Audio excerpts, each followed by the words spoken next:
High blood pressure and kidney disease are killing a lot of people these days. Some don't even know that they have high blood pressure and they die from it. And others are getting on dialysis, and if they can't afford it, they die. Or they end up with chronic kidney disease, which affects the quality of their life. You see, there are several factors and reasons why one may have high blood pressure. Some are negotiable, some are not negotiable. When I say negotiable, those are the ones you can do something about. Something like sedentary lifestyle, where you don't exercise and you don't do a lot. You just sit still. That you can do something about, so it's negotiable. A factor such as poor food choices, where you put a lot of salt in your food, or you go for high salt containing foods or high cholesterol containing foods, those you can do something about. So those are negotiable risk factors for high blood pressure. Factors such as genetics. Let's say you come from a family of hypertensives. There's so much hypertension in your family, you're more than likely to suffer from it too. Those genetic factors you cannot do anything about. There is this one condition too, which causes us to get high blood pressure that we often don't talk about. It's called the RAS system. RAAS is the renin-angiotensin-aldosterone system. The RAS system happens in our body even without our permission. It's a complex cascade of events that occur when the blood entering our kidney senses low pressure or low volume. You see, our kidney is a main filtration system in our body, and it loves blood. The kidney filters blood, selects what we need in our body, and then the rest that we don't need, we urinate it out or pee it out as waste. When the blood entering our kidneys through the arteries entering the kidney senses that the blood volume is low, it triggers this RAS system. So the arteries entering the kidney is endowed with something called baroreceptors, which means they sense the pressure of the blood entering the kidney. So when these arteries sense the pressure as low, which could be due to a low blood volume, or it could be due to some dysregulation of that sensor, it starts triggering the RAS system, where renin is released by those arteries into the blood circulation. Our liver, which is the main manufacturer of our body, the main organ that manufactures protein in our body, also produces angiotensinogen, which is a protein that sometimes the liver releases and is stored in the liver. But when it circulates in the blood and come in contact with the renin that is also triggered, released, and circulating, they form angiotensin 1. Angiotensin 1 by itself is not known to be harmful to the human body in any way. But when angiotensin 1 circulates in our blood and gets to our lungs, it meets this enzyme called angiotensin converting enzyme and becomes angiotensin 2. Angiotensin 2 is where the problem occurs.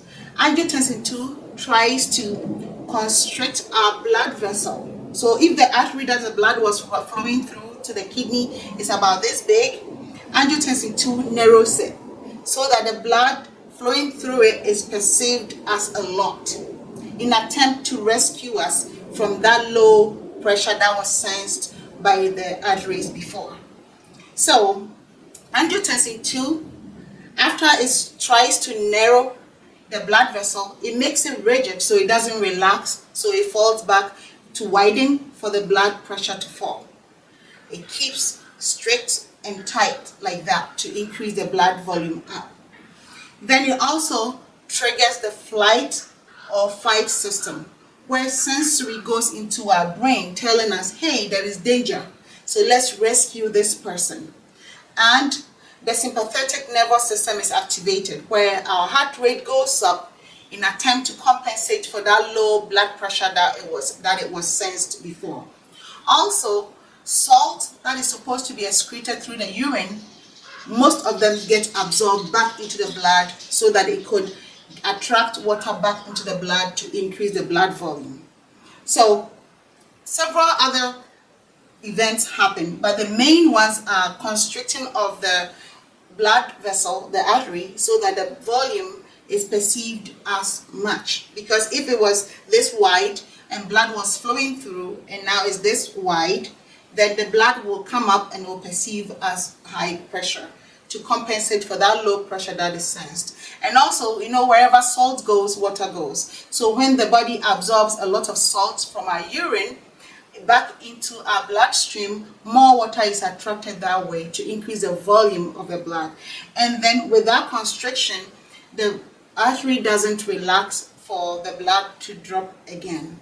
There are other compensatory mechanisms, but these main ones causes our blood pressure to go up for the kidney to sense that, oh, the pressure is okay now, so then we should stop those events.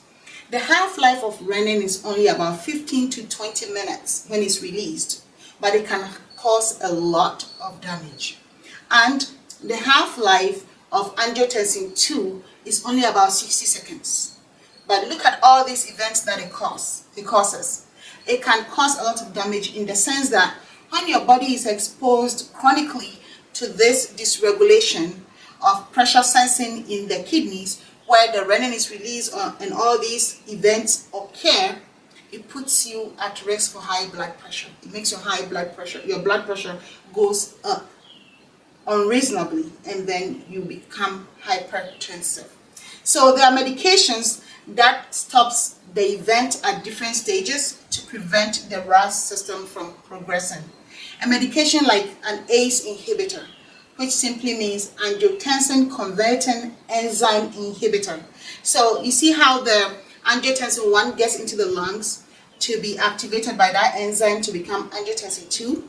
The ACE inhibitors stop that action, so angiotensin 2 doesn't get formed. When you're on an ACE inhibitor for your blood pressure control, those are the medications that ends with pril. So lisinopril is an ACE inhibitor. It intends to halt that cascade of event in the lungs, so when it gets there, angiotensin 1 cannot convert to angiotensin 2 to cause you all that pressure to go up. And then there's another class of medication called ARBs, angiotensin receptor blockers. Those ARBs also manage the outcome when angiotensin 2 is formed and the blood vessels constrict and more sodium is absorbed and that vascular resistance is increased. The ARBs prevent that. So when you miss the ACE, where angiotensin 1 gets that enzyme to activate it to become angiotensin 2, at least the ARBs could prevent you from suffering those symptoms as outcome of the production of angiotensin 2. I hope you understand me. So an example of an ARB is the medications, the blood pressure medications that ends with TANs, such as losartan. That is an ARB, that's angiotensin receptor blocker. Its main function is when that ACE makes angiotensin 1 become angiotensin 2, and it starts constricting your blood vessel, and it starts increasing the vascular resistance, and it starts absorbing sodium back into your blood vessel, the ARBs halt that process or thwart the efforts of that process, so it doesn't cause your blood pressure to go up. And the interesting thing is that when people of my color, people of African descent, go to the hospital for high blood pressure treatment, those are not the first line of drugs for us, because the clinical practice guidelines, especially in the diaspora, has it that Africans don't have a lot of renin to make that RAS cascade of events happen significantly. Therefore, they don't choose those drugs for us. Compared to the whites, they are assumed to have a lot of renin compared to us. So for us, when we go to the hospital for high blood pressure treatment, they start us on thiazide diuretics, which will make us pee to lose volume. And then they start us on calcium channel blockers, which is the nifedipines, the amlodipines. I'm not saying those medications are not good. They are good to some extent. They help control blood pressure for some people. But not all people are equal. In the same vein, not all Africans are equal. If you are diabetic and you have high blood pressure, most likely you will see protein in your urine. The reason why I'm saying this and promoting the ARBs and the ACE is that when you have protein in your urine because of uncontrolled or hard to manage diabetes or hard to manage high blood pressure, the protein damages your kidneys.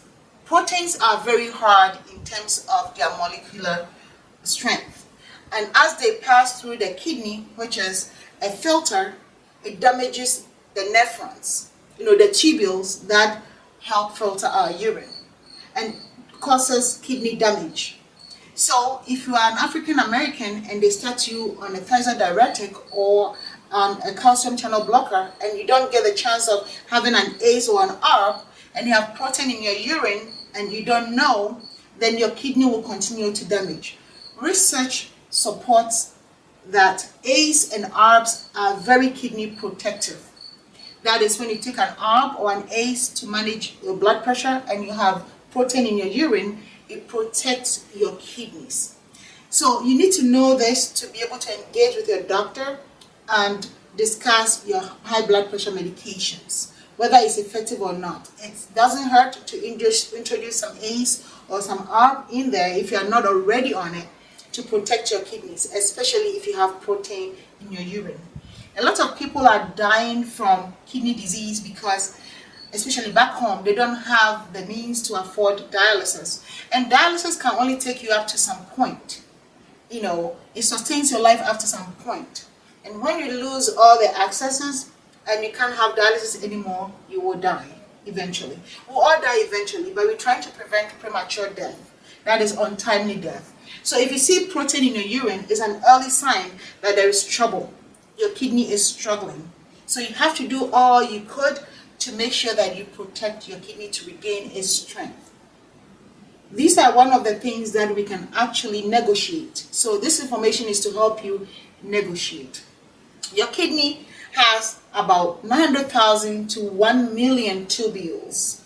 Averagely, an adult human being has about 900,000 to 1 million of those nephrons. You could have more than 1 million. You could have less than 900,000 in each kidney. And the more damage is caused, the more you lose those nephrons. Remember, those are the filtration systems. So if you are proactive and you stop them from damage, then you could possibly sustain your life. If you have, let's say you have 2 million nephrons altogether, or filtration units altogether, and you start seeing protein, let's say about 500 is damaged, at least you can recoup the rest, right? You could help sustain the rest healthily so that you don't suffer kidney damage. I hope this has been helpful and you have the information to make that informed decision when the time comes. Thanks for watching.